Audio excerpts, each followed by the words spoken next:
आज हमारा 10th session है और आज का जो हमारा टॉपिक है वो मूविंग एवरेजेस के बारे में है। मूविंग एवरेजेस किस तरह से काम करती हैं, किस सिचुएशन में काम करती हैं, उस बारे में हम मूविंग एवरेजेस को आज डिटेल में डिस्कस करेंगे। मूविंग एवरेज बेसिकली होती क्या है, एक मतलब जो जनरल सी चीज़ है कि मूविंग एवरेज है क्या। अब इस टाइम जो आपके सामने लगी हुई है ये ब्लू कलर की लाइन जो देख रहे हैं आप, ये इंडिकेटर मैंने ऐड किया है। यहाँ से इंडिकेटर्स में जाके यहाँ पे अगर MA लिखें तो मूविंग एवरेज फ्रंट के ऊपर पहले नंबर पे आएगी। तो यहाँ पे मैंने मूविंग एवरेज को लगाया। डिफ़ॉल्ट जो है वो 9 डेज़ की मूविंग एवरेज होती है। मैंने यहाँ पे सेटिंग में जाके इसको इनपुट्स में मैंने 10 डेज़ इसकी लेंथ कर दी है। 10 दिन की मूविंग एवरेज, इसका मतलब ये है कि पिछले 10 दिन की, पिछले 10 कैंडल्स की जो एवरेज प्राइस है ये ब्लू लाइन वो शो कर रही है। और इसकी वैल्यू यहाँ पे आप देख रहे हैं, इस यहाँ पे आप वैल्यू देखेंगे इस टाइम। बाकी मैंने सारी एवरेजेस हाइड की हुई हैं, सिर्फ 10 को मैंने लगाया हुआ है सामने। तो इस टाइम 10 डेज़ की जो मूविंग एवरेज आ रही है स्टॉक की, वो आ रही है 24 रुपये 73 पैसे।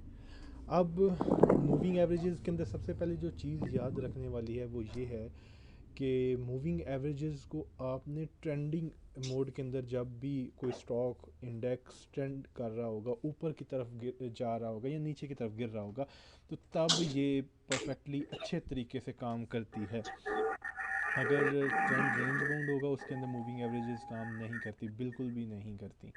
ठीक है, तो सबसे पहले हम डिस्कस करते हैं। हमने जो मूविंग एवरेजेस को डिस्कस करना है वो 5 मूविंग एवरेज हैं। सब शॉर्ट टर्म मूविंग एवरेज में आएंगी। 10 दिन की मूविंग एवरेज, 20 दिन की मूविंग एवरेज, ये शॉर्ट टर्म में आएंगी। शॉर्ट टर्म एक व्यू को देखने के लिए। और मिड टर्म के लिए 50 दिन की मूविंग एवरेज और 100 दिन की मूविंग एवरेज। लॉन्ग टर्म के लिए 200 डेज़ की मूविंग एवरेज आएगी। आप अपनी मर्ज़ी से इसको चेंज भी कर सकते हैं, मतलब 10 दिन की मूविंग एवरेज को 5 में भी कर लेंगे। लेकिन ज़ाहिर सी बात है, जितना छोटा टाइम फ्रेम होगा उसके अंदर एरर के चांसेस ज़्यादा होंगे। ठीक है, और जितना ज़्यादा वाइड टाइम फ्रेम होता जाएगा उसके अंदर फॉल्स सिग्नल्स जो है कम आएंगे। तो स्टैंडर्ड जो है वो 10 डे मूविंग एवरेज होती है।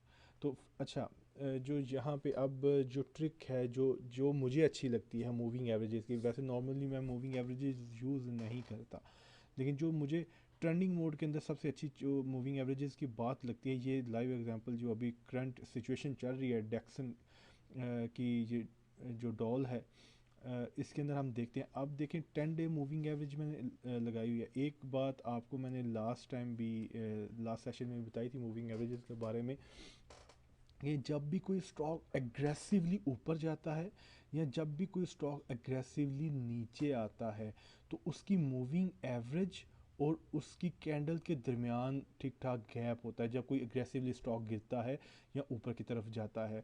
ये अभी मेरे सामने एग्जांपल थी इसकी, तो मैंने इसलिए फिर डॉल को लगाया। और करंटली हमारी इसके अंदर बाइंग भी है।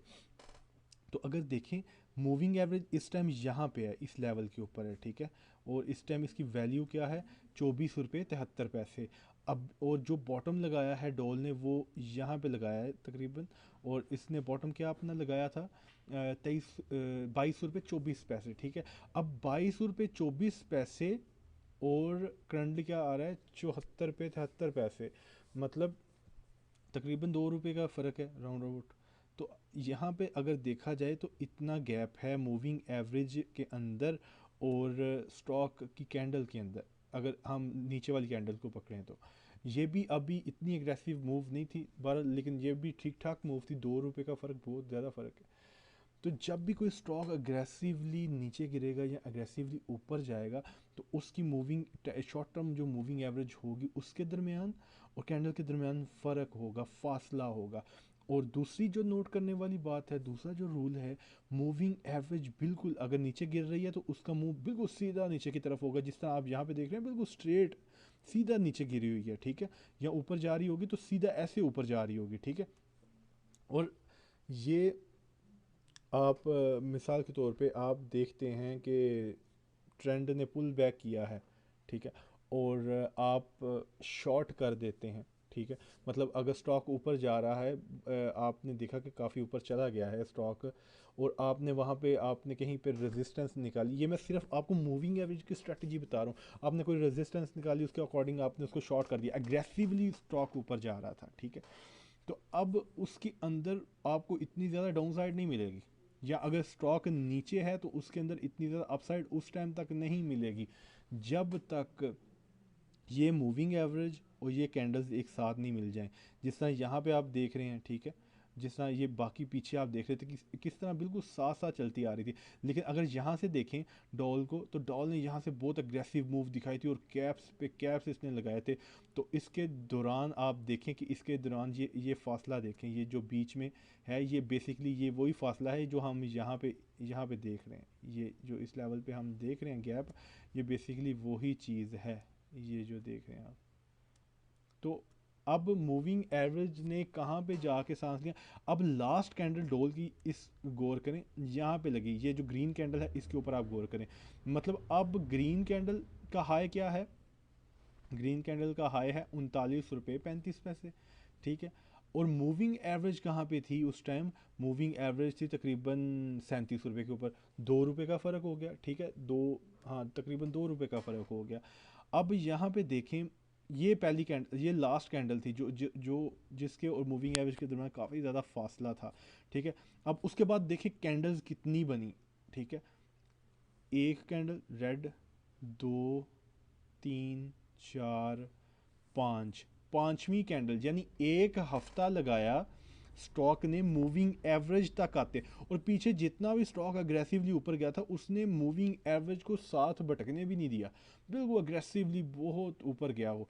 और पाँच, जब फिर स्टॉक, जब उसकी स्ट्रेंथ लूज होने लग पड़ती है ना, जब ट्रेंडिंग मोड के अंदर स्टॉक होता है, जब उसकी स्ट्रेंथ आस्ता होने लग पड़ती है, लूज़ होने लग पड़ती है, तो फिर जो स्टॉक है उसके दरमियान, उसकी कैंडल्स के दरमियान और मूविंग एवरेज के दरमियान फासला कम होने लग पड़ता है। तो फिर आप देखें स्टॉक ने तकरीबन 5 कैंडल्स बनाई, और यहाँ आके अब स्टॉक क्या कर रहा है, स्टॉक मूविंग एवरेजेस के साथ अब उसकी कैंडल्स टच होने लग पड़ी हैं। यहाँ पे देखें ये कितना सारा यहाँ पे झुरमुट बना हुआ है, ठीक है। अब उसके बाद दूसरी जो नोट करने वाली आपने बात देखनी है, अब कैंडल्स तो साथ उसके टच होना शुरू हो गई, बीच में ये कितनी क्लोज भी हुई नीचे, यहाँ पे भी क्लोज हुई है, पीछे वाली भी।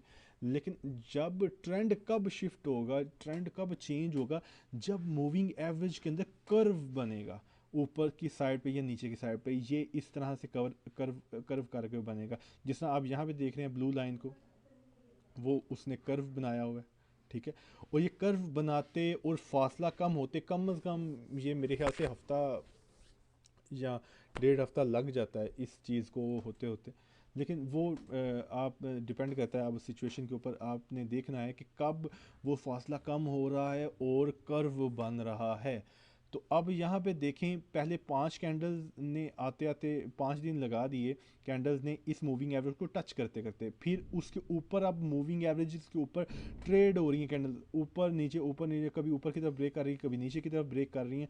लेकिन उसने ठीक ठाक पूरा गुलाई के अंदर उसका कर्व बना, और उसके बाद से देखें कि स्टॉक की प्राइस नीचे चलना शुरू हुई। अगर हम यहाँ से इसको लें, इस लेवल से डॉल को, मतलब ये लेवल था तकरीबन 36 रुपये, और 36 रुपये से तकरीबन यहाँ तक अगर आप देखें, ज़्यादा नीचे नहीं जाते, चलो यहाँ तक भी आप देखें, तो ये लेवल तकरीबन बना 31 रुपये 60 पैसे, ठीक है। तो तकरीबन 5 रुपये के राउंड अबाउट की मूव नॉन स्टॉप उसने दी, जब तक उसने इस मूविंग एवरेज को क्रॉस नहीं किया।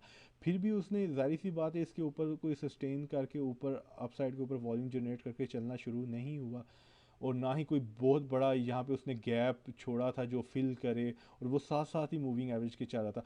अभी जो डोल की सिचुएशन है, अभी भी देखें कि उसका जो इस टाइम पे ब्लू कलर की जो लाइन आप 10 दिन की देख रहे हैं, वो बिल्कुल स्ट्रेट सीधा नीचे है। अब जो डॉल है ट्रेंडिंग मोड के अंदर रहता है, तो वो पहले यहाँ तक आएगा, इसकी जो मूविंग एवरेज है, मूविंग एवरेज चल रही है कितनी, 24 रुपये 70 पैसे। इसकी जो रेजिस्टेंस बनती है वो भी इतनी ही बनती है, 24 रुपये 60 पैसे, अगर अकॉर्डिंग टू कैंडल पैटर्न्स देखा जाए। अगर देखा जाए तो यहाँ पे एक गैप भी छोड़ा हुआ है डोल ने, ये जो आप गैप देख रहे हैं, एक सेकंड, इसको मैं रिमूव करता हूँ। यहाँ पे देखें, यहाँ पे डॉल ने गैप भी छोड़ा हुआ है, और ये गैप कहाँ पे फिल होगा? ये गैप फिल होगा जनाब, पिछली वाली कैंडल का बॉटम क्या है, 24 रुपये 60 पैसे। 24 रुपये 60 पैसे इसका बॉटम है जहाँ पे गैप फिल होना है। और जो मूविंग एवरेज है उसका फिगर क्या है, 24 रुपये 73 पैसे। तो ऑलमोस्ट वो ही मतलब लेवल हैं दोनों रेजिस्टेंस के। तो पहले यहाँ पे मूविंग एवरेज जाहिर सी बात है टच करेगी, कैंडल्स टच करेंगी मूविंग एवरेज को, फिर एक कर्व सा बनेगा। अब यहाँ पे भी देखें, इस लेवल के ऊपर भी देखें, मूविंग एवरेज सीधा नीचे आ रही थी, सीधा नीचे आ रही थी। उसके बाद उसने ऐसे करके कर्व बनाया हुआ है, ये जो कर्व है नीचे, ठीक है। उसके बाद अब कर्व बनाते बनाते भी देखें कितनी कैंडल्स उसके ऊपर खड़ी हो गई थी, तकरीबन 1 2 3 4 कैंडल्स बनी, उन्होंने कर्व बनाया, ऊपर से एक अच्छी ग्रीन कैंडल बनी। लेकिन अल्टीमेटली क्या हुआ कि वो ट्रेंड दोबारा से ब्रेक हो गया, वो मूविंग एवरेज दोबारा से ब्रेक हुई और नीचे की तरफ स्टॉक चलने लग पड़ा। अब यहाँ पे भी उसने उसी मूविंग एवरेज को, शॉर्ट टर्म मूविंग एवरेज को रेजिस्ट किया। क्यों? क्योंकि स्टॉक ट्रेंडिंग मोड के अंदर था। ट्रेंडिंग मोड के अंदर अगर ये स्ट्रेटजी जो मैंने आपको बताई है, इस तरह गैप फिल होना मूविंग एवरेज का और कैंडल्स का, और फिर उसका कर्व लेना, तो ये बहुत इंपॉर्टेंट चीज़ है। ये कह लें कि इसको मैं कंसिडर करता हूँ कि ये मूविंग एवरेज में एक अच्छी चीज़ है। दूसरी जो अगर देखा जाए इनके अंदर जो चीज़ कह लें कि जिसकी वजह से मुझे अच्छी नहीं लगती है, कि जब स्टॉक रेंज बाउंड होगा, जब स्टॉक के अंदर वॉल्यूम खास तौर पे लो होगा, जब ट्रेडिंग मोड के अंदर स्टॉक आ जाएगा, तो मूविंग एवरेजेस बिल्कुल नहीं काम करती। मतलब कि बड़ी आसानी से स्टॉक उसको तोड़ के ऊपर चला जाता है, बड़ी आसानी से तोड़ के नीचे आ जाता है। मतलब कुछ समझते ही नहीं है मूविंग एवरेज को। 10 दिन की मूविंग एवरेज की बात नहीं कर रहा, बड़ी मूविंग एवरेज मतलब 200 डेज़ की, जो कि बहुत अच्छी खासी सपोर्ट कंसीडर की जाती है, उसको भी वैसे ही वो आराम से ऊपर नीचे ब्रेक होती रहती है। तो है, शॉर्ट टर्म मूविंग एवरेज का सबसे अच्छा जो यूज़ है वो ये यूज़ था। इसके बाद आती है 20 डे की मूविंग एवरेज। शॉर्ट टर्म जो ट्रेंड है इसके अंदर, ये शॉर्ट टर्म जो ट्रेंड है उसके अंदर सबसे इम्पोर्टेंट जो है वो 20 डे की मूविंग एवरेज है। जब भी स्टॉक 20 डे मूविंग एवरेज को क्रॉस करता है तो वो बड़ी ज़बरदस्त किस्म की सपोर्ट कंसीडर की जाती है। यहाँ पे स्टॉक ऊपर से जब नीचे आ रहा होता है तो 20 डे मूविंग एवरेज को जब क्रॉस करता है नीचे की तरफ, उस 20 डे मूविंग एवरेज से नीचे क्लोज करता है, तो वो स्टॉक के लिए समझा जाता है कि अब यहाँ पे इसका ट्रेंड ख़त्म हो गया है और इसके बाद अब स्टॉक नीचे जाएगा। और मोस्टली आप देखेंगे जब ट्रेंडिंग मोड के अंदर स्टॉक होगा, तो जब 20 डे मूविंग एवरेज ब्रेक होगी ऊपर की तरफ या नीचे की तरफ, तो आसानी से स्टॉक उसके ऊपर नहीं आता। लेकिन ट्रेंडिंग मोड के अंदर होना चाहिए, ठीक है, ट्रेडिंग मोड के अंदर नहीं होना चाहिए, मतलब स्टॉक सीधा ऊपर की तरफ या नीचे की तरफ जा रहा हो। तो खैर, यहाँ पे अब हमने 20 डे मूविंग एवरेज लगा ली। तो ये हमारी 20 day moving average short term में सबसे इम्पॉर्टेंट होती है। और जाहिर सी बात है ये 20 दिन की एवरेज होती है, पिछले 20 दिन की, जाहिर सी बात है इसीलिए ये इतना ऊपर है। अब यहाँ पे देखें, अगर अब इसको 20 डे मूविंग एवरेज को क्रॉस करना है, तो पहले ये जो फासला आप देख रहे हैं, ये गैप जो देख रहे हैं, ये फिल होगा। उसके बाद ये जो स्ट्रेट नीचे आ रही है, बिल्कुल ऐसे गिर रही है मूविंग एवरेज, इसके अंदर एक इस तरह से कर्व बनेगा। और कर्व बनते तो वहाँ पे कैंडल्स थोड़ा टाइम लगाएंगी एडजस्ट होते। उसके बाद जब ये क्रॉस होगी तो फिर आपका एक ज़बरदस्त शॉर्ट टर्म अप ट्रेंड शुरू होगा 20 डे मूविंग एवरेज के बाद। तो शॉर्ट टर्म में 20 डे मूविंग एवरेज जो होती है ट्रेंडिंग मोड में, उसको मेजर रेजिस्टेंस कंसीडर किया जाता है। मतलब कि अभी जो डॉल की मेजर रेजिस्टेंस है 26 रुपये है। तो अगर इसका टारगेट भी देखा जाए ट्रेंड के हवाले से, तो वो इसका टारगेट भी 26 रुपये बनता है कि मेजर रेजिस्टेंस। एक तो यहाँ पे इसका ये भी पॉइंट है, ठीक है। तो अब जाहिर सी बात है ये जो सपोर्ट थी अब रेजिस्टेंस बनेगी। तो दूसरे इसके अलावा ये हाई अपना लोअर लो लगा रहा है, ठीक है, ट्रेंड इसका इस टाइम लोअर हाई और लोअर लोज का चल रहा है। तो उस हवाले से भी जो इसकी रेजिस्टेंस बनेगी वो 26 रुपये बनेगी, और मूविंग एवरेज भी इसकी 26 रुपये है। तो मूविंग एवरेज जो है वो डे बाय डे उसके फिगर चेंज होते रहते हैं, मतलब बेशक वो पैसा में चेंज होते हैं लेकिन उसके फिगर चेंज होते रहते हैं। तो मेजर रेजिस्टेंस जो कंसीडर की जाती है वो 20 डे मूविंग एवरेज कंसीडर की जाती है शॉर्ट टर्म के अंदर। इसको जब स्टॉक ऊपर की तरफ क्रॉस करता है या नीचे की तरफ क्रॉस करता है तो ये बहुत बुलिश और बहुत बेरिश साइन समझा जाता है शॉर्ट टर्म ट्रेंड के अंदर। दूसरे नंबर पे हम जो डिस्कस करते हैं, जो एक और अच्छा यूज़ है मूविंग एवरेजेस का, वो ये कि 10 और 20 डे की मूविंग एवरेज को मिला के देखना। वो किस तरह से देखना है वो आपको मैं बताता हूँ। अभी देखें ये 20 डे मूविंग एवरेज लगी हुई है, ठीक है। अब इसके बाद मैंने 10 डे को भी शो कर दिया। अब इसके अंदर एक सेकंड, इसको मैं थोड़ा रिमूव कर लूँ, काफ़ी गंद पड़ गया।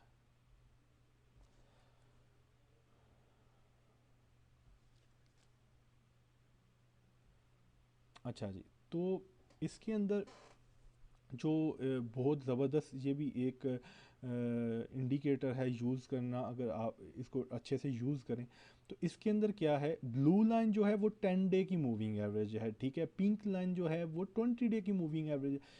जब भी 10 डे की मूविंग एवरेज 20 डे की मूविंग एवरेज को क्रॉस करेगी ऊपर की तरफ तो वो बाय सिग्नल होगा, नीचे की तरफ क्रॉस करेगी तो वो सेल सिग्नल होगा। बिल्कुल उसी तरह जिस तरह मैकडी काम करता है, जो आपने 8 सेशन में पढ़ा मैकडी के बारे में, उसी तरह ये काम करती है। लेकिन पर्सनली मुझे मैकडी के क्रॉस ओवर से ज़्यादा इसका जो क्रॉस ओवर है वो ज़्यादा पावरफुल लगता है, वो ज़्यादा इसका कह लें कि उसकी स्ट्रेंथ मुझे ज़्यादा लगती है अगर इसका क्रॉस ओवर हो, 10 और 20 का क्रॉस ओवर हो। मैकडी को मैंने आपको बताया था कि आपने उसको ज़्यादा देखना है मोमेंटम के लिए, मोमेंटम को जो है जज करने के लिए किस तरह से, वो मैं सारा आपको बताया था। तो बेशक उसका जो क्रॉस ओवर है वो भी एक प्लस पॉइंट है, लेकिन इसका क्रॉस ओवर ज़्यादा मेरे ख्याल से बेहतर। तो 10 और 20 डेज का जब भी क्रॉस ओवर होता है स्टॉक वहाँ से अपना, अगर ऊपर की तरफ क्रॉस ओवर हुआ है तो बुलिश ट्रेंड शुरू करता है, नीचे की तरफ क्रॉस ओवर हुआ है तो बेरिश ट्रेंड शुरू करता है। मोस्टली इनके जो क्रॉस ओवर्स होते हैं वो लेट होते हैं, मतलब बुलिश ट्रेंड काफ़ी देर का शुरू हो चुका होता है या बेरिश ट्रेंड काफ़ी देर का शुरू हो चुका होता है, लेकिन उसके बाद भी जो लोग कहते हैं कि यार ये 4-5 रुपये स्टॉक बढ़ गए या 3 रुपये स्टॉक बढ़ गया, 2.5 रुपये स्टॉक बढ़ गया, अब क्रॉस ओवर हो रहा है तो अब क्या गुंजाइश होगी। नहीं, जित जहाँ भी आप देखेंगे इनके क्रॉस ओवर होते हुए तो ये बहुत कम होगा जहाँ पे आपको फॉल्स सिग्नल देंगे। मिसाल के तौर पे अब देखें कि ये किस तरह से काम करता है। अगर हम इसको इस पॉइंट से लेके चलें, यहाँ पे देखें ब्लू लाइन ने जो पिंक लाइन है उसको क्रॉस किया ऊपर की तरफ और बाय सिग्नल जनरेट हुआ। उसके बाद स्टॉक ऊपर जाना शुरू हुआ 19 रुपये से, ठीक है। अब 19 रुपये से लेके स्टॉक कहाँ तक ऊपर गया, स्टॉक तकरीबन 32 रुपये तक ऊपर गया, ठीक है। मतलब मोर देन उसने 50% गेन आपको दे दिया। अब 32 रुपये तक स्टॉक ऊपर गया। अब बीच में देखें करेक्टिव वेव्स भी आई हैं, ठीक है। ये भी करेक्टिव वेव आई है, यहाँ पे भी आई है, उसके बाद यहाँ पे भी आई है करेक्टिव वेव। तो यहाँ पे उसने सेल सिग्नल जनरेट कर दिया कितनी देर के बाद, 32 रुपये तक आने के बाद, 19 रुपये से 32 रुपये, तकरीबन 13 रुपये के गेन उसने दिया। यहाँ पे उसने सेल सिग्नल जनरेट किया और स्टॉक नीचे की तरफ चलना शुरू हो गया, 3-4 कैंडल्स नीचे बनी। ये आप देखें बीच में अब स्टॉक यहाँ तक नीचे आया था, ठीक है।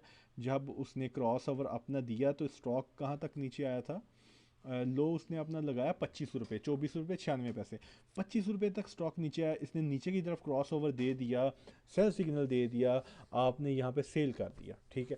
बिलफर्ज आपने यहाँ पे सेल कर दिया। उसके बाद स्टॉक कितना ऊपर तक गया, इस ग्रीन कैंडल को देखें, जो पहली ग्रीन कैंडल है, इसका हाई क्या लगा हुआ है 27 रुपये 88 पैसे, मतलब तकरीबन 3 रुपये, 25 रुपये से 28 रुपये की मूव आपके हाथ से निकल गई। लेकिन उसके बाद क्या हुआ, जो आगे दोबारा से ऊपर की तरफ क्रॉस ओवर हुआ, इवन कि क्रॉस ओवर होते होते आपको स्टॉक आपका चला गया हुआ था तकरीबन ₹32 तक स्टॉक चला गया हुआ था, ठीक है। लास्ट टाइम ₹32 से ही उसने क्रॉस ओवर नीचे की तरफ किया था। अब ₹32 पे जाके आपने ₹25 के ऊपर सेल किया हुआ है, ठीक है। ₹25 के ऊपर उसने क्रॉस डाउन किया था, वहाँ पे सेल सिग्नल दिया था। अब यहाँ पे उसने क्रॉस ओवर ऊपर की तरफ किया है ₹32, मतलब आपने जहाँ पे सेल किया था उससे ₹7 ऊपर जाके उसने क्रॉस ओवर ऊपर की तरफ दिया है। और यहाँ से अब जाहिर सी बात है, देखने वाला तो यही सोचेगा यार ₹7 बढ़ चुके हैं, अब क्रॉस ओवर का क्या फ़ायदा, इतना स्टॉक बढ़ चुका है। अब उसके बाद देखें कि स्टॉक, ये जो क्रॉस ओवर है ना 10 और 20 का, ये बड़ा पावरफुल क्रॉस ओवर होता है। ये बहुत कम होता है कि आपको कुछ फॉल्स सिग्नल दे, मतलब एकदम क्रॉस ओवर ऊपर की तरफ हुआ है और साथ ही नीचे की तरफ क्रॉस ओवर 2-3 दिन बाद दे दिया, जिसका मैकडी, अक्सर मैकडी में देखा होगा आपने। तो अब देखें ₹32 से स्टॉक कहाँ पे गया, ₹32 से स्टॉक ₹40 तक गया। और ₹40 के बाद फिर यहाँ पे जाके ये ऊपर वाले लेवल पे जाके इस लेवल पे ₹40 उसने अपना हाई लगाया था। क्रॉस ओवर कहाँ पे उसने दिया, ₹36.60 पे, मतलब कि तकरीबन ₹3.40 उसने नीचे आके क्रॉस ओवर दिया। आपने शॉर्ट ₹3.40 ही नीचे किया, कोई मसला नहीं है। लेकिन आप जब इस स्ट्रैटेजी को यूज़ कर रहे हैं तो आपने फिर इसी को फोकस करना है, आपने 10 और चीज़ों को फोकस नहीं करना। ₹3.5 नीचे आके आपने शॉर्ट किया, ₹40 आपसे छूट गए, बिल फर्ज एक बात है। अगर और स्ट्रैटेजी साथ में मिला के देखें, पैटर्न क्या बन रहा है, वॉल्यूम क्या बन रहे हैं, और जो सारी पीछे वाली अच्छी स्ट्रैटेजीज हैं वो मिला के देखें, तो आप हो सकते हैं इंशाल्लाह ₹40 के ऊपर निकल जाएं। तो खैर यहाँ पे क्रॉस, सॉरी निकल नहीं जाए, मतलब शॉर्ट कर दें। तो क्रॉस ओवर हुआ ₹36.60 के ऊपर, तो यहाँ पे आपने इसको शॉर्ट कर दिया। अब आपका ये टारगेट है कि जब तक ये इसके ब्लू लाइन के दरमियान और पिंक लाइन, इन दोनों के दरमियान जब तक ऐसे फासला है, मैंने इसको कवर नहीं करना, बेशक जितनी मर्जी ग्रीन कैंडल्स बन जाए, ठीक है। अब इसको थोड़ा जूम करके देखते हैं।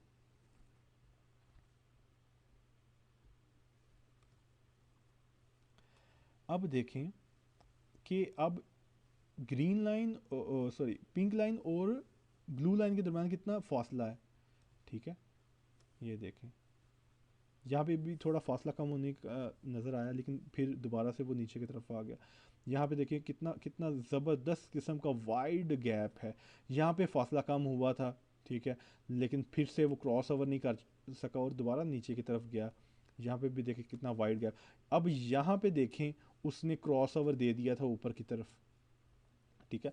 क्रॉस ओवर उसने ऊपर की तरफ दिया, लेकिन जब भी क्रॉस ओवर होगा ना, उसका बिल्कुल जिस जो उसका फेस होगा, मिसाल के तौर पे आप ये देखें, ये मिसाल के तौर पर क्रॉस ओवर हुआ है, तो उसका जो फेस होगा, ये फेस है, मतलब ऊपर वाली मूविंग एवरेज ने नीचे वाली को क्रॉस किया, तो उसका जो मुंह है वो ज़्यादा खुलता जाएगा, ठीक है। जिस तरह आप यहाँ पे देख रहे हैं, इस लेवल के ऊपर जब क्रॉस ओवर हुआ तो उसके बाद देखिए मूविंग एवरेज जो ब्लू वाली है वो नीचे जाती गई, पिंक वाली और ब्लू वाली के दरमियान में फासला ज़्यादा होता गया, ठीक है। अब यहाँ पे अगर आप गौर से देखें, इसने फॉल्स सिग्नल अगर देखा जाए तो दिया तो फॉल्स सिग्नल है, ठीक है। लेकिन अगर आप यहाँ पे गौर करें तो ब्लू लाइन इतना ज़्यादा वो डिफरेंस नहीं बना सकी, वो जो एग्रेसिव, वो जो अपना वो कह लें कि मुंह जो खोलती है, ब्लू लाइन और पिंक लाइन के दरमियान जो फासला होना चाहिए था, वो एक गैप होना चाहिए था, वो नहीं बना पाया यहाँ पे। फॉल्स सिग्नल बेशक है, लेकिन आप इन छोटी छोटी चीज़ों को देख के बहुत अच्छे डिसीजन ले सकते हैं। अब इस क्रॉस ओवर के अंदर, इस क्रॉस ओवर के अंदर, नीचे वाले क्रॉस ओवर, ऊपर वाले क्रॉस ओवर के अंदर यही फ़र्क है कि ऊपर वाला जब क्रॉस ओवर हुआ, इसको थोड़ा और मैं क्लियर करके दिखाता हूँ, ऊपर से थोड़ा रिमूव करते हैं इसको।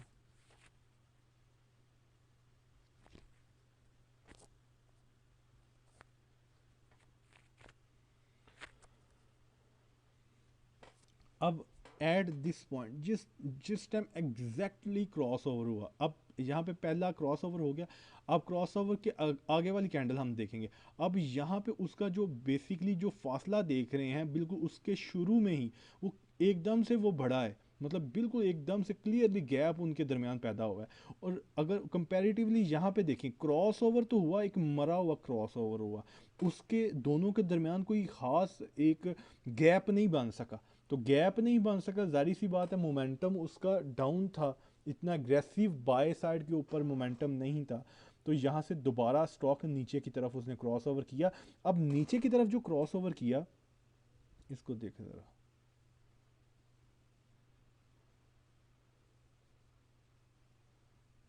अब देखें, अब ये ऊपर की तरफ जो क्रॉस ओवर किया था उसके दरमियान, दोनों के दरमियान गैप देखें, और जो नीचे क्रॉस ओवर किया 2 से 3 कैंडल्स के बाद ही उसका गैप कितना वाइड हो गया, और वाइड से वाइड गैप होता गया। ठीक है, तो बेसिकली आपने इस तरह से छोटी छोटी ये चीज़ें जो है बारीकी से देखेंगे तो इंशाल्लाह से मूविंग एवरेजेस की जो ये जो आपको शॉर्ट टर्म स्ट्रेटजी बताई है, इसके अंदर भी आपको एक बड़ा फ़ायदा हो सकता है। अगर आप बीच वाली अगर आप शॉर्ट पे हैं तो बीच आप देखें कितनी ज़्यादा ग्रीन कैंडल्स भी बनी हैं, लेकिन आप इन ग्रीन कैंडल्स को इग्नोर करना है अगर आपने बिग प्रॉफिट्स को कैश करना है। ठीक है, तो फिलहाल अगर देखा जाए, अगर डॉल की बात की जाए, तो यहाँ से अब बाय सिग्नल कब जनरेट होगा? बाय सिग्नल तब जनरेट होगा जब ये ब्लू लाइन यहाँ से एक कर्व बनाएगी आहिस्ता आहिस्ता, और ऊपर की तरफ इसको क्रॉस ओवर करेगी जो पिंक लाइन आ रही है, तो ये भी आहिस्ता आहिस्ता अपना कर्व बनाएगी, ये जो बिल्कुल स्ट्रेट नीचे की तरफ गिर रही है। तो जाहिर सी बात है, अब ये जो एरिया होगा डॉल का, यहाँ पे डॉल काफ़ी देर मुझे जहाँ तक लगता है कि यहाँ पे घूमेगा। तो बेसिकली इनिशियली जो ये एरिया होगा, ये वाला, ये जो 25 रुपये 26 रुपये वाला एरिया होगा, इसके दरमियान डॉल काफ़ी देर मेरे ख्याल से मूव करेगा इसको क्रॉस ओवर बनाने में, ये इसको एक कर्व भी बनाने में और क्रॉस ओवर बनाने में ये मूव करेगा, क्योंकि ऐसा कोई वजह नहीं है कि डॉल एकदम से तेज़ी से अपर कैप्स मारने लग पड़े और एकदम से ही क्रॉस ओवर ऊपर हो जाए, क्योंकि अकॉर्डिंग टू सिचुएशन आपको बता रहा हूँ, रिजल्ट इसका आ चुका है, आपको पता है रिजल्ट आउटस्टैंडिंग आया, डिविडेंड दिया, हाफ ईयर में 1 रुपया इसने डिविडेंड दिया हुआ है, एक्स होगा ये तकरीबन 5 से 6 मार्च को इसने एक्स होना है। ठीक है, तो ये अपनी इसी रेंज के अंदर रहेगा, ये तकरीबन कह लें कि जो इसका टारगेट होगा जो डिविडेंड पे एक अच्छा, गिराएगा नहीं? क्या कह रहे हैं? डिविडेंड देने के बाद प्राइस गिराएगा नहीं है? डिविडेंड देने के बाद प्राइस गिराएगा, लेकिन आपको एक ये भी बात बता दूं कि डिविडेंड जो 100 रुपये, ये आपको एक मतलब कह लें कि आम सी बात बता रहा हूँ कि मतलब मोस्टली ऐसा होता है, जो 100 रुपये या इससे ऊपर वाला स्टॉक होता है ना, वो डिविडेंड एक्स होने के बाद गिरता है। ठीक है, और जो 50 रुपये या इससे नीचे वाला स्टॉक होता है वो डिविडेंड देने के बाद भी अक्सर नहीं गिरता और गेन दे जाता है, कैपिटल गेन। आपको डिविडेंड भी मिल जाता है, कैपिटल गेन भी मिल जाता है, जो आपने उसके जो लॉट केमिकल है उसके मामले में देखा। ठीक है, इस तरह एक दफ़ा मुझे याद है पेल ने डिविडेंड दिया था, ये 95 के ऊपर था, और 1 रुपये या ₹1.25 इसने डिविडेंड दिया था, तो वो डिविडेंड एक्स हो के भी आगे फिर वो फर्दर ऊपर जाने लग पड़ा, उसने कोई 4-5 रुपये मज़ीद ऐड कर दी अगले 1-2 दिन के अंदर। तो जिन्होंने डिविडेंड कम दिया हो, मतलब स्टॉक बड़ा है, प्राइस बड़ी है, डिविडेंड कम है, तो फिर उसके एक्स होने के बाद लाजमी नहीं है वो स्टॉक गिरे। अगर प्राइस बड़ी है स्टॉक की और डिविडेंड भी ज़्यादा दिया है, तो फिर वो स्टॉक गिरेगा, क्योंकि लोग उसके अंदर प्रॉफिट टेकिंग करते हैं। और अगर प्राइस 50 रुपये से नीचे है, वॉल्यूम वाला स्क्रिप्ट है, डिविडेंड उसने दिया है, तो मोस्ट पॉसिबल है कि वो आपको डिविडेंड दे के भी वो प्राइस रिड्यूस इतनी ना करे, क्योंकि अगर फंडामेंटली भी देखा जाए तो बहुत ज़बरदस्त किस्म की है ये इसके रेट हैं डॉल के, मेरे ख्याल से तो 3 रुपये ई पी एस इसकी आई है हाफ एयर की। अगर आप 5 रुपीज़ भी ई पी एस एस्टिमेट लगाएं, आप 6 रुपीज़ ना लगाएं, 5 रुपीज़ भी ई पी एस इसकी एस्टिमेट लगाएं, और साथ में 1 रुपया डिविडेंड जो अभी दिया है, तो ईयर एंड पे भी अगर 1 रुपया दे दे तो 70 रुपये, सॉरी 7 रुपये ई पी एस तो इसकी बन जाती है ना। तो उस हिसाब से तो अगर फंडामेंटली देखा जाए, टेक्निकल्स के ऊपर नहीं कह रहा, फंडामेंटली देखा जाए तो 50 रुपये वैल्यू बनती है स्टॉक की उस हिसाब से अगर देखा जाए तो। खैर वो एक लंबी चौड़ी लॉन्ग टर्म की बातें, तो ये आज सर कहा कि जितना हो सकता है उठा लो। क्या कह रहे हैं आप? अ, मैंने कहा आज कुछ आदमी कॉल दे रहे थे कि जितना हो सकता है उठा लो इसको। अच्छा, खैर आदमी मीर भाई ये कैसे पता चलता है? जी जी। मैं पूछूं, या आपने कैसे पता चला है कि 7 रुपए तकरीबन ईपीएस है तो 50 रुपए इसका रेट होगा? यार एक ये मतलब मैं कोई इतना वो डेप्थ में फंडामेंट को आपको शायद एक्सप्लेन नहीं कर सकता जितना एक पूरा प्रॉपर एक्सपर्ट होता है फंडामेंट्स का, लेकिन ये एक आम तासुर होता है ना कि अगर 5 रुपये ई पी एस है स्टॉक की, तो उसकी वैल्यू भी कोई 40-50 रुपये के अराउंड अबाउट होगी, मतलब 5 रुपये ई पी एस है तो उससे 10 गुना ज़्यादा कर लें। ठीक है, तो अगर अभी देखा जाए तो तो ये हाफ ईयरली की बोल रहे हैं हम, हाँ हाफ ईयरली या एनुअल? हाफ ईयर की इसकी ईपीएस है 3 रुपये जो अभी आई है, जो पिछली दफ़ा से डबल आई है, ठीक है। साथ में 1 रुपया डिविडेंड भी दिया है, तो 1 रुपया डिविडेंड भी ईपीएस ही होती है। उसको अगर ईपीएस में ऐड किया जाए तो 4 रुपये इसने ईपीएस शो की है अपने हाफ ईयर में। पिछली दफ़ा कोई 1 रुपये पता नहीं 50 पैसे या 80 पैसे थी, इस तरह से इसकी कुछ। इस दफ़ा 3 रुपये है, साथ में डिविडेंड भी है। और स्टॉक, सबसे मज़े की बात है कि स्टॉक 40 रुपये से 20 रुपये तक आ चुका है, मतलब 100% प्राइस को रिड्यूस कर चुका है। तो भाई और क्या चाहिए, और अब क्या निकालना है इसके अंदर से।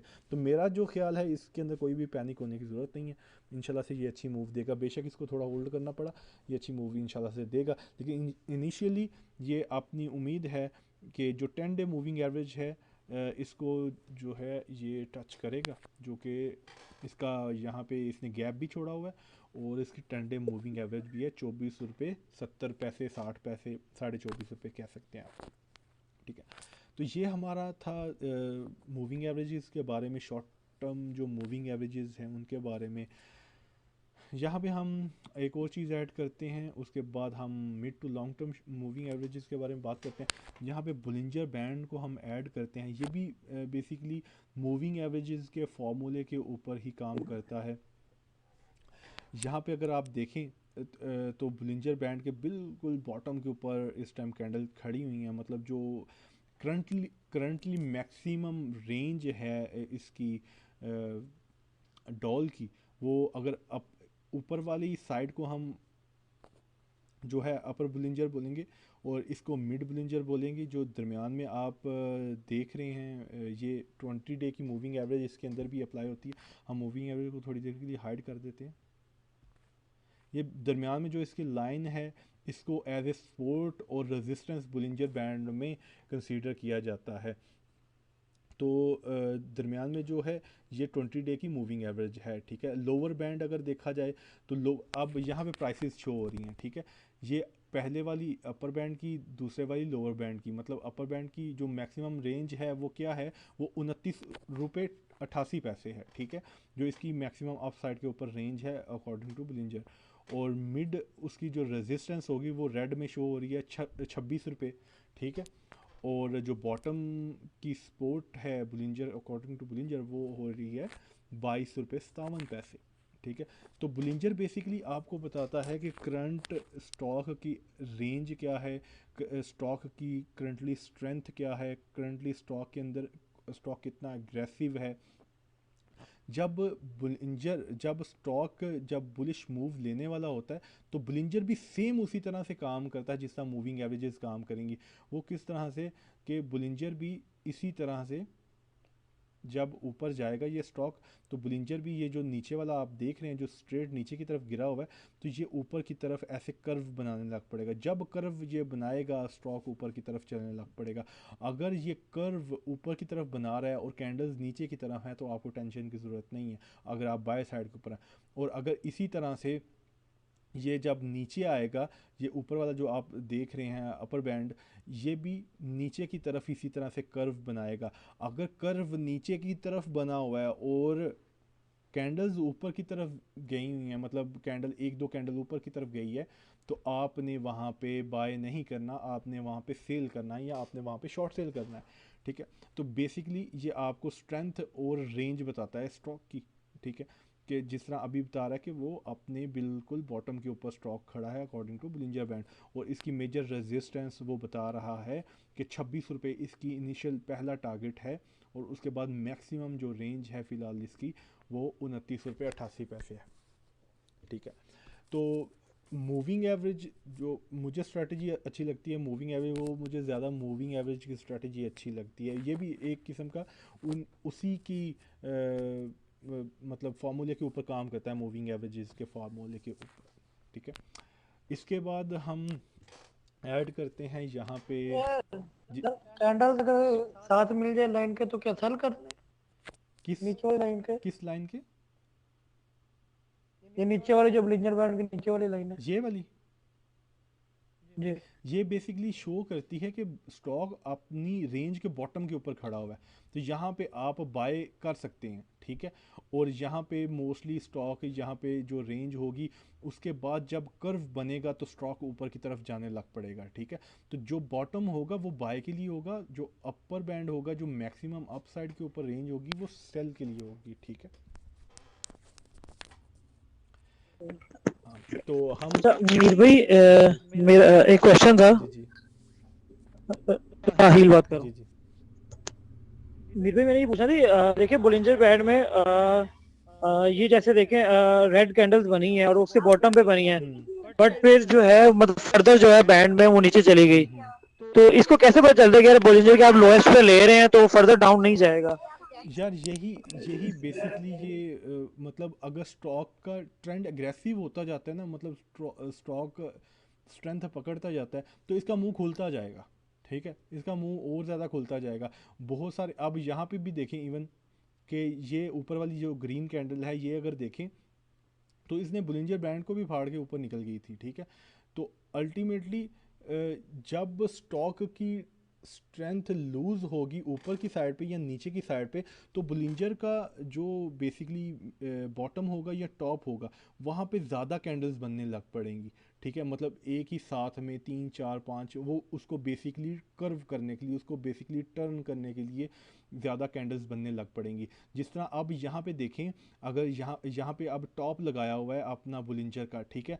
लेकिन बुलिंजर का जो हाई यहाँ पे शो हो रहा था वो तकरीबन हो रहा था 42 रुपये, ठीक है। लेकिन अब कैंडल्स अब यहाँ पे बेरिश पैटर्न बन गया, इंगल्फिंग बेरिश जो वॉल्यूम्स के साथ बना, रैली के टॉप के ऊपर बना, ठीक है। अब बीच में जो कैंडल्स यहाँ पे जो बनी है उस ही बीरिश रिवर्सल के नीचे नीचे, तो ऊपर देखें अब ऊपर नहीं गया स्टॉक और एक ही रेंज के अंदर घूम रहा था, ऊपर से बुलिंजर ने कर्व लेना शुरू कर दिया, या ऊपर से उसने कर्व लेना शुरू कर दिया। जब भी ऊपर से कर्व लेगा या वो नीचे से कर्व लेगा तो वो बेसिकली एक इसकी इंडिकेशन होती है बिल्कुल उसी की तरह, मूविंग एवरेज की तरह, कि आप यहाँ से आप बाय कर सकते हैं या यहाँ पे आप सेल कर सकते हैं। अगर सिर्फ और सिर्फ इसके ऊपर जाएं कि ये कितना और ज़्यादा खुलता जाएगा तो ये स्टॉक जितना भी एग्रेसिव होता जाए ये और ज़्यादा अपने मुंह को खोलता जाएगा।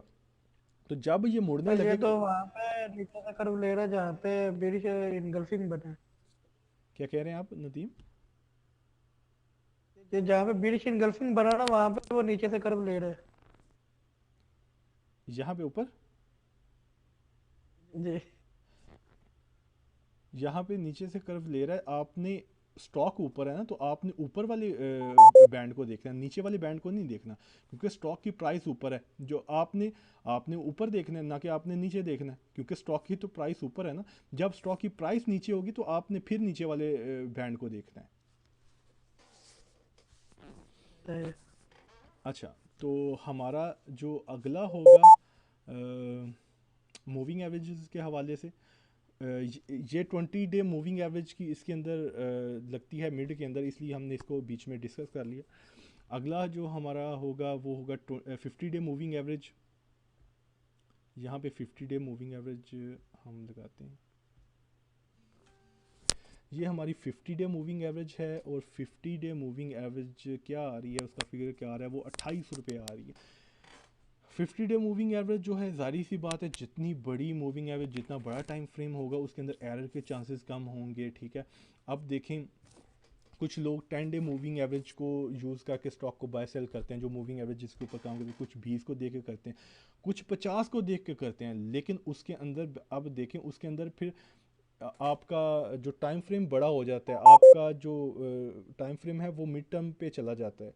लेकिन ये है कि आपको यहाँ पे जो फॉल्स सिग्नल उतने ही कम मिलेंगे। जैसा कि अब यहाँ पे देखें कि एग्जैक्टली उसने 50 डे मूविंग एवरेज को यहाँ पे टच किया, ब्रेक नहीं किया, और उसके बाद दोबारा से ऊपर की तरफ चलने लग पड़ा। यहाँ पे भी रैली अगर देखें तो 20 डे मूविंग एवरेज को पहले उसने ऊपर की तरफ ब्रेक किया, करेक्शन ली, 2 कैंडल्स बनी, दोबारा से उसने उसी को सपोर्ट लिया और ऊपर की तरफ चलने लग पड़ा। यहाँ पे अब उसने ब्रेक किया हुआ है 50 डे मूविंग एवरेज को, और तब से लेके अब तक देखें उसके दरमियान कितना बड़ा गैप है। सारी कैंडल्स और मूविंग एवरेज के दरमियान एक बड़ा कमाल का ज़बरदस्त किस्म का गैप है। तो जाहिर सी बात है मिड टर्म के अंदर अगर इसने बुलिश होना है तो इस मूविंग एवरेज को जो बिल्कुल स्ट्रेट नीचे गिर रही है, बिल्कुल सीधा नीचे गिर रही है, उसको कर्व के अंदर लेके आना पड़ेगा, बिल्कुल उसी तरह से जिस तरह से यहाँ पे वो कर्व लेके आई है। ठीक है, तो जो मिड टर्म के अंदर है वो 50 डे मूविंग एवरेज और 100 डे मूविंग एवरेज को कंसिडर किया जाता है। अगर आपने मिड टर्म के ऊपर मतलब थोड़ा बड़े व्यू के ऊपर अगर आपने देखना है मूविंग एवरेजेस के थ्रू, लेकिन फिर से कहूँगा कि 50 डे मूविंग एवरेज हो, 100 डे मूविंग एवरेज हो, जब भी वो अ, आपने देखना है उसको, वो आपने ट्रेंडिंग मोड के ऊपर देखना है उसको, ना कि आपने ट्रेडिंग मोड के ऊपर देखना है, क्योंकि ये काम तभी से करेंगी जब एक रेंज के अंदर होगी। वो कितनी दफ़ा आपको कंफ्यूज करेगी, आपने उसके अंदर इसको नहीं अप्लाई करना। उसके बाद हमारी उसी तरह से 100 डे मूविंग एवरेज आएगी। ये अगर देखें तो ये अभी कर्व बना रही है, ये भी नीचे की तरफ। ठीक है, जब स्टॉक जाहिर सी बात है अगर अग्रेसिवली और जाता है नीचे तो ये बिल्कुल ये भी नीचे की तरफ गिरने लग पड़ेगी। अगर 50 डेज़ को देखा जाए तो वो सीधा नीचे जा रहा है, मतलब बिल्कुल स्ट्रेट वो कर्व उसने ले लिया हुआ है, क्योंकि ये अब जो रेड कलर की है 100 डे मूविंग एवरेज है, ये अब कर्व बना रही है, क्योंकि ये जाहिर सी बात है पिछले 100 दिन की जो एवरेज प्राइस है डॉल की ये वो है। उसके बाद जो हमारी सबसे बड़ी मूविंग एवरेज है वो 200 डे मूविंग एवरेज है। 200 डे मूविंग एवरेज बहुत स्ट्रॉन्ग सपोर्ट और बहुत स्ट्रॉन्ग रेजिस्टेंस कंसीडर की जाती है ट्रेंडिंग मोड के अंदर। ठीक है, जो बड़े इंस्टीट्यूशंस होते हैं, फंड मैनेजर्स होते हैं, इंटरनेशनल की बात कर रहा हूँ, यहाँ की बात नहीं कर रहा, जो हमारे लोकल्स हैं, तो वो इसको अगर आप फॉरेक्स के अंदर अप्लाई करेंगे, करेंसीज के अंदर अप्लाई करेंगे, तो आप मोस्टली ये देखेंगे कि 200 डेज़ की जो मूविंग एवरेज होती है वहाँ से स्टॉक, करेंसी या फिर गोल्ड सिल्वर वगैरह ये सब जो हैं उसको एक दफ़ा रिस्पेक्ट ज़रूर करते हैं। बेशक वो गिरते जाएं लेकिन उसको रिस्पेक्ट ज़रूर करेंगे, उसके बाद से वो ट्रेंड को कंटिन्यू करेंगे। यहाँ पे भी अगर देखा जाए तो अग्रेसिवली स्टॉक नीचे गिर रहा था, यहाँ पे भी उसने एक कैंडल बनाई, थोड़ा सा रिस्पेक्ट किया और दूसरी दफ़ा आके उसने तोड़ा। तो मतलब स्ट्रेट उसको कभी भी नहीं तोड़ेगी ट्रेंडिंग मोड के अंदर। ठीक है, मतलब मोस्टली यही होगा, आप मोस्टली यही देखेंगे कि स्ट्रेट कभी भी 200 डे मूविंग एवरेज नहीं टूटेगी जब ट्रेंडिंग मोड के अंदर स्टॉक है। वहाँ पे एक सांस ज़रूर लेगी स्टॉक की प्राइस। तो जितनी बड़ी मूविंग एवरेज होगी वो उतनी बड़ी सपोर्ट कंसीडर की जाएगी। ठीक है, और जितने बड़े टाइम फ्रेम पे होगी वो भी उतनी बड़ी, वो ज़्यादा बड़ी, ज़्यादा स्ट्रांग सपोर्ट कंसीडर की जाएगी। यही अगर moving average 200 day moving average शायद वीकली के ऊपर हो ना हो, देखते हैं इसको वीकली पे आती है कि नहीं, क्योंकि वीक के ऊपर जाहिर सी बात है 200 हफ्तों की मूविंग एवरेज होगी। तो वीकली के ऊपर अगर ये एवरेज देखी जाए तो ये 15 रुपये के ऊपर है। ठीक है, तो अब वीकली के ऊपर जो 200 डे मूविंग एवरेज होगी उसकी वैल्यू, उसकी इंपॉर्टेंस उतनी ही ज़्यादा होगी। अगर आप मंथली के ऊपर देखेंगे तो उसकी उतनी ही ज़्यादा होगी। तो इसकी स्ट्रेंथ वीकली के ऊपर जाहिर सी बात है ज़्यादा होगी, क्योंकि वहाँ पे वीक की कैंडल बन रही है, ये 200 डेज नहीं है, ये 200 वीक्स हैं। ठीक है, तो अभी करंटली देखते हैं कौन सी इसके पास चल रही है। अभी इसके पास 100 डे मूविंग एवरेज चल रही है जो कि 21 रुपये 60 पैसे के ऊपर थी। और 50 को देखते हैं, 50 को ये ब्रेक कर चुका है, 20 को तो कब का कर चुका है, और 10 के अंदर काफ़ी ज़्यादा गैप है। 10 को अगर आप देखें वीकली के ऊपर तो 27 रुपये है, करंट प्राइस क्या है 23 रुपये 45 पैसे। तो अब कैंडल और जो शॉर्ट टर्म मूविंग एवरेज है 10 वीक्स की, उसके अंदर जो फासला है वही फार्मूला अप्लाई होगा जिससे आपको बताया था कि वो गैप अपना कम करेगा, कर्व लेगा और फिर ट्रेंड चेंज होगा। ठीक है, तो ये हमारी मूविंग एवरेजेस थी। इसके बाद लास्ट एक और छोटा सा चीज़ डिस्कस कर लेते हैं, बहुत उसको लोग हाईलाइट करते हैं वैसे भी कि ये पता नहीं क्या चीज़ है, लेकिन ऐसी कोई तुरम हाँ चीज़ नहीं है। गोल्डन क्रॉस ओवर जिसको कहते हैं, कि जब ये गोल्डन क्रॉस ओवर होता है उसको बड़ा बुलिश या बेरिश साइन कंसीडर किया जाता है। गोल्डन क्रॉस ओवर बेसिकली होता है 13 और 49 का। ठीक है, 13 दिन की मूविंग एवरेज और 49 दिन की मूविंग एवरेज। तो हम यहाँ पे लगाते हैं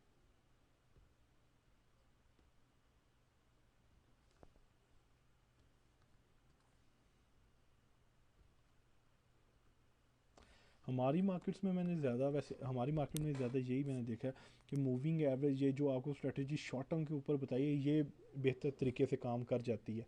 लेकिन अदरवाइज़ ये मूविंग एवरेज अगर बड़ी देखी जाए तो ये मतलब कभी काम कर जाएंगी, कभी काम नहीं करेंगी। लेकिन अगर इंटरनेशनल मार्केट्स में देखें तो वहाँ पे इनकी वैल्यू काफ़ी ज़्यादा है। अगर इनको आप लगा के देखें करेंसीज़ के ऊपर तो आपको काफ़ी कुछ अच्छा रिस्पांस मिलेगा मूविंग एवरेजेस के हवाले से। तो ये बेसिकली 13 डेज़ की और 49 डेज़ की, इसको, इसका जब क्रॉस ओवर होता है तो इसको गोल्डन क्रॉस ओवर बोलते हैं। इसको, इसका कलर चेंज करते हैं।